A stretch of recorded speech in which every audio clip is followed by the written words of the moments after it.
Премиерот се надева на чудо на утрешната собраниска седница. Не открива дали обезбедено двотретинско мнозинство, но се надева дека пратениците ќе смогнат сили, ќе се охрабрат и ќе гласаат за потребата од уставни измени.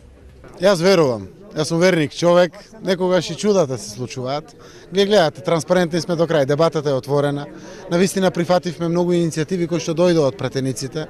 Јас сум спремен и понатаму да разговарам за иницијативите од самите пратеници, во функција на она што е дополнителна грижа произлезена од преговарачкиот процес, од прогласувањето на договорот, од кампањата за референдумот, па и до ден денеска, а тоа е да најдеме начин да го зацврстиме идентитетот, да го потврдиме јазикот, да го гарантираме тоа што го правиме дека ќе биде исполнето од грчка страна.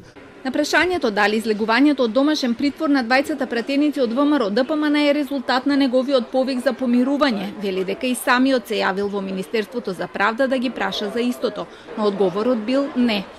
Дефинитивно луѓето си имат обезбедено гаранција, тоа го потврдија, заради тоа што двајца пратеници од петте долго време се бранат од слобода и се редовни на нарочиштата, веројатно соодветните гаранции кои што сега се поднесени во оваква фаза од самиот процес, судот одлучил тоа да се случи. Не ги знам ставовите на обвинителство, на судови, но мене ми е драго луѓето што излегуваат од притвор. Зошто?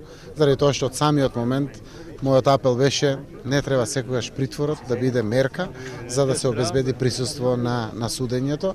Премиерот повтори дека е подготвен и да прифати дел од забелешките на опозицијата со цел да се добијат повеќе гаранции за заштита на идентитетот и целиот процес да се заврши со консензус, доколку утре 2/3 од мнозинството гласаат за потребата од уставни измени.